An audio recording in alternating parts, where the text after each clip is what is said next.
አብርሽና ሄርሜላ ተገይተዋል። እንግዲህ ሰሞኑን አብርሽ ጠፍቶ በጣም እየተጨናነቁ ነበር። የብዙ ሰው ጭንቀትና የብዙ ሰው ሀሳብ ነበር። ነገር ግን ዛሬ ሄርሜላና አብርሽ ተገይተዋል። ወዴት ሄደው ነው? እንዴት ነው የተገኙት? አሰላሙ አሌይኩም ወራህመቱላሂ ወበረካቱ። ውድና የተከበራችሁ የቻናሌ ቤተሰቦች እንዴት ናችሁ? ሊዳና ናችሁ ወይ? ሁላችሁንም ሰላም ሰላም ብያለሁ። እንግዲህ መግቢያ ላይ እንደሰማችሁት አብርሽና ሄርሜላ ተገኝተዋል። እንዴትስ ነው የተገኙት? ወዴትስ ሄደው ነው ወደሚለው እንግዲህ ወደሚቀጥለው እንሄዳለን። ከዛ በፊት ግን ላይክ፣ ሼር፣ ሰብስክራይብ እያደረጋችሁ አበረታቱን። ሀባይብ ገልቢ ለቤት አዲስ ሆናችሁ የደወል ምልክቷን ማጥቆራችሁን አትርሱ። አዳዲስ ነገሮችን ይዤ ስመጣ እንዲደርሳችሁ ማለት ነው። እንግዲህ መግቢያ ላይ እንደሰማችሁት አብርሽና ሄርሜላ ዛሬ ተገኝተዋል። እንግዲህ ሰሞኑን ባለው ሁኔታ በጣም ተጨናንቀው ነበር። ቤተሰብ ተጨንቆ ነበረ። ምክንያቱም የአብርሽና የሄርሜላ ስልክ ማጥፋት እንዲሁም ከሁለት አንደኛቸው እንኳ እዝነን የሚሉበት ነገር አልተገኘም ነበር። ዛሬ ግን ሄርሜላና አብርሽን አግኝተዋቸዋል። እንዴትስ አገኟቸው? ወዴት ሆነው ነው? አብዛኛው ሰው ሄርሜላና አብርሽ ወደ ሌላ ሀገር ሂደዋል፣ ወጥተዋል እየተባለ እንግዲህ የተጨነቁትም ሊሆኑ ይችላሉ። ይህን ሀሳብ እየሰጡ ነበር ኮመንት ላይ። ነገር ግን እሱ አይደለም። ሄርሜላና አብርሽ እንግዲህ ታይዘው እንደጠፉና እንደተደበቁ ሁሉም ያወቀው ነው። ምክንያቱም ሄርሜላ ቤቷ የለችም፣ ቢዚ ቤትም ሲሄዱ የለችም ማለት ነው። እንግዲህ ይሄ ያለው ነገር አብዛኛውን ቤተሰብ እያስጨነቀ ያለው የአብርሽ መጥፋትና ስልኩን መዝጋን ነበር። ዛሬ ግን ሄርሜላ ስልኳን ተደውሎላት እንግዲህ ዳኒና ኤፍሬም ሜሪ ተገናኝተው ነበር። እንግዲህ ዳኒ ሲደውልላት ያው ዳኒ ነው ይዞት የመጣያን አዲስ ነገር የአብርሽ ሁኔታ በጣም እየተጨነቁ ስለነበረ እንግዲህ አበስሯቸዋል። ነገር ግን ያሉበትን ነገር አላቅም ብሎ እሱ ደርቋል። በዛ መካከል ደግሞ ሄርሜላ ጋር ደውሎ ሜሪና አብርሽ ያለበትን ሁኔታ ያው እንግዲህ ያውቃሉ። ሄርሜላም ጋር አወሩ። እንዲሁም ደግሞ ኤፍሬም እና አብርሽም ደግሞ የተወሰነ አውርተዋል። ነገር ግን በጣም የሚያሳዝነው ነገርና ያስደነገጣቸው ነገር የአብርሽ ናና ወሰደኝ ማለቱ ነው ኤፍሬም ደግሞ ይህንን ቃላት ሲጠቀሙ አብርሽ ወንድሜ የሆነ ነገር ሆኗል፣ አግታችሁታል እያለ ዳኒ ጋር አንዳንድ ያልሆኑ ነገሮች መመላለስ ጀመሩ። ዳኒም ደግሞ እኔ ምን ብዬ ነው ማግተው? እኔ ዝነን ብላ አልነገረችኝም፣ ብቻ ደህንነታቸውን የነገረችኝ አለ። እንግዲህ አብርሽም ደግሞ ለኤፍሬም መዝናኛ ቦታ ወስደኛለች አለ። መዝናኛ ቦታው የት ነው ሲለው ሊናገር አልቻለም። ምክንያቱም ሄርሜላ ፈቃደኛ አልሆነችም። ነገር ግን እኔው ኤፍሬም ነኝ ሆነ ነው ተጨንቀናል፣ ስልክን ዘግተህ አታነሳም፣ ለምንድነው የዘጋኸው አለው። እሱም ደግሞ ደህና ነኝ ግን መተው ውሰደኝ፣ ናና ውሰደኝ አለው። የዚህ ጊዜ ኤፍሬም ራሱ መቆጣጠር አቃተው፣ በጣም ተናደደ። ዳኒን ይሄ ወንድሜ የሆነ ነገር ቢሆን ካንተ ራስ አልወርድም፣ ምክንያቱም አንተና ሄርሜላ ተመሳጥራችሁ ወንድሜን አግታችሁታል አለ። እንግዲህ ዳኒም ደግሞ እኔም ብዬ ነው ማግተው፣ ወንድም ታግቶ ሳይሆን ራሱ ወዶ ፈቅዶ ነው የሄደው አለ።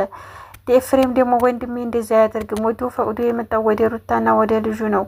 ስለዚህ ይህ ሄርሜላ ጓደኞች ናቸው። ኤፍሬም እንግዲህ ዳኒ ጋር እየተመላለሰ ያለው ነገር የኤፍሬም ድርቅ ያለበት ምክንያት ምንድን ነው? ያለ ፍላጎቱ አግታችሁታል እያለ ነው። ሄርሜላ ጓደኞቿ ልካ አሳግተዋለይ። ምክንያቱም ወንድሜ ፈቅዶ ወዶ ወደ ሩታ ተመልሶት ያበቃ፣ እንዴት ሄርሜላ ልታግተው ትችላለች? አሁን ደግሞ ያለ ፍላጎቱ መዝናኛ ቦታ ልውሰድ ብላ ወስደዋለች። ስለዚህ ይህ የእናንተ ምስጥር ነው። ዳኒ ከአንተ ራስ አልወርድም፣ ወንድም የሆነ ነገር ቢሆን እያለው ነው። ዳኒም ደግሞ ፍሬም እንደሱ አትበል፣ እኔም እኮ የአብርሽ ነገር ያሳስበኛል። ምክንያቱም ጓደኝነታችን እዚህ ላይ ብቻ ሳይሆን የእሱ ጤንነት ተመልሶ የበፊቱ ሳቁ የበፊቱ ወሬው እንዲመለስ ስለምፈልግ የኔም ሀሳብ ነው አለው። ኤፍሬም ደግሞ አታስመስል፣ ማስመሰልህን ተውና ወደ ቁም ነገሩ እንሄድ። አሁን ያሉበትን ቦታ ውሰድን።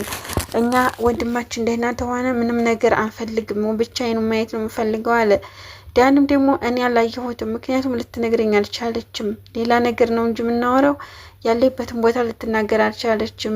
ኤፍሬም እንደሱ አትሆን አለው። ኤፍሬም ደግሞ በጭራሽ እንደዚህ ስትል አልሰማህም፣ ምክንያቱም ወንድሜ ማግኘት እፈልጋለሁኝ። ምርጫው እሱ ነው። እሱ መርጦ ፈቅዶ ከሄደ እኔ ምንም አያገባኝም። ምክንያቱም እዛም ቢሆን እዚህ እሱ የተመቸውን እኔ የፈለጉትን መኖር ስለማይችል፣ ስለዚህ ወንድሜ ማየት እፈልጋለሁ አለ። ዳኒም ደግሞ እንደሱ አልችልም፣ ምክንያቱም እኔ አላቅም፣ ያሉበትን አልነገረችኝም። ነገር ግን ዋናው ድምፁ መስማታችሁ ነው፣ ሰማችሁ አለው። ኤፍሬም ደግሞ አይቻልም መውሰድ አለብህ ብሎ በጣም ተበሳጨ። ሜሪም እንደዚሁም ተናደደች። እባክህን ዳኒ ውሰድን፣ እኛ ምንም ነገር አናረግም፣ የአብርሽን ደህንነት ብቻ ነው አይተን የምንመልሰው። ዳኒ እባክን እያለች ማማጸንን ቀጠለች። እንግዲህ ኤፍሬም ደግሞ ዳኒን እየተማጸነው ነበር። ኤፍሬም ደግሞ እንግዲህ እኔ ምንም ነገር አልልም፣ እባክን ያለበትን ነገር ውሰድን፣ እሱ ወንድሜ የሚመቸውን ተመረጠ መብቱ ነው፣ ማንም በመካከሉ የሚገባ የለም አለ። ዳኒም ደግሞ እባካችሁን እኔ እሱን ሌላ መሆኑን አገናኛችሁ እንጂ በስልክ እሷ ዝነ ቦታ ነን ብለን ነገረች፣ እንዴት ብዬ ነው መወስዳችሁ አለ። ኤፍሬም ደግሞ ታውቃለህ ይሄ አንተም ስላለበት፣ ስለዚህ ምን አለበት ተወስደን፣ እኛ ምንም ነገር አንልም፣ ምክንያቱም እሱ ተፈለገ እኛ የምናስገድለው ነገር ስለሌለ ውሰዴንና በአካል አይቼው ልምጣ አለው። ዳኒም ደግሞ ፈቃደኛ አልሆነም። ኤፍሬም በጣም ተናደደ፣ ሜሪም ተናደደች እንደዚሁ። ምክንያቱም ለምንድን ነው የምትደብቀው አንተ ጓደኛህ እወደዋለሁ ታልክ ከወደድከው ለምን እንደዚህ ትላለህ አለችው ሜሪም ደግሞ አንቺ አርፈሽ ተቀመጭ፣ አንቺ በማያገባሽ አትከተይ፣ እስከዛሬ የት ነበርሽ? አብርሽና ሩታ ሲጣሉ ያለውን ነገር ብዙ ነገር አይተሻል፣ ለምንድን እንደዚህ አልሽ አላት። እሷ ደግሞ ሜሪ እኔ ለእውነት ነው የምቆመው፣ ሩታና አብርሽ ተጣሉ ብዬ ወይ ለሩታ ወይ ለአብርሽ መሆንበት ነገር የለኝም፣ እውነት ወደ ያለው ነው የምጠጋው፣ አሁንም ወደፊትም ቀጣይም፣ ስለዚህ አርፈት ተቀመጥ፣ ብቻ ያለበትን ተናገር አለችው። እሱም ደግሞ ሊናገር ፈቃደኛ አልሆነም። ምክንያቱም ሄርሜላ እንዳትናገር ብላ እንግዲህ አስጠንቅቀውም ሊሆን ይችላል፣ አይታወቅም፣ አላየንም፣ አልሰማንም። ነገር ግን አሁን ላይ የሚያሳስበው የሁሉም ንትርክን ተውትና አብርሽ ወደ የነበረበት ጤንነቱ መልሱት። እያጨናነቃችሁትና አንዳንድ ቃላቶችን እየሰማ ስለሆነ ራሱ ማጨናነቅ ጥሩ አይመጣም። ይሄ ብዙዎች መልስ ነው፣ የብዙዎችም ጥያቄ ነው። እባካችሁ አብርሽን ወደ ጸበሉ ሰዱት እያሉ ብዙዎቹ አቤቱታ እንትን እያሉ ነው። ነገር ግን እናንተ የምትወስዱት መዝናኛ ቦታ ነው እያሉ ነው፣ የማይሆን ነገር እያሉ ነው። ስለዚህ እንግዲህ አብርሽ ደህና ነው፣ ነገር ግን በማይመጣበት ሁኔታ ነው ያለው። ምክንያቱም ታግቷል እያለ ኤፍሬም በጣም ተናደደ። ወንድሜን አግታችሁታል፣ ስለዚህ በሰላም የምትመልሱት ይሻላል፣ የከፋ ነገር እንዳይፈጠር እያለ ዳኒን እየተናገረው ነበር። ዳኒ ግን እኔ አይመለከተኝም፣ እኔ ማን ያግተዋል? ሲጀመር አርፈት ተቀመጥ፣ እንደ ወንድሜ ትላለህ እያለው ነው። እንግዲህ ደግሞ ኤፍሬም በጣም ተናደደ። ምክንያቱም እንዴት ልታግዙት ትችላላችሁ? ምን አደረጋችሁ? አንድ ሰው ካልፈለገ ግዴታ አግባይ ብሎ ማገት አለ እንዴ? ወይ ጉድማ ይሰማ የለም እያለ በጣም እየተገረመ ነው። እንግዲህ ኤፍሬም እና ሜሪ በጣም ተናደዋል በዲያኒ ሁኔታና ዲያኒ አላገናኛቸውም ወይም አልነግራችሁም ያሉበትን ስላላቸው፣ እነሱ ግን አምርረዋል። ምክንያቱም ማግኘት አለብን እሱን እያሉ ነው። ለምን ብትሉ ጤነኛ ከሆነ ለምን እናንተ ታግዙታላችሁ? ግዴታ በሽተኛ እንዲሆን ነው የምትፈልጉት እያሉ በጣም እየተናደዱበት ነው። እንግዲህ ያለው ሁኔታ ይሄ ነው። ምክንያቱም አብርሽ አሁን ወደ ጤንነቱ መመለስ ያለበት አንደኛይቱ መዝናኛ ቦታ ስለወሰደችው አይደለም፣ ወደ ነበረበት ጤናው እንዲመለስ መረጋጋት ያስፈልገዋል።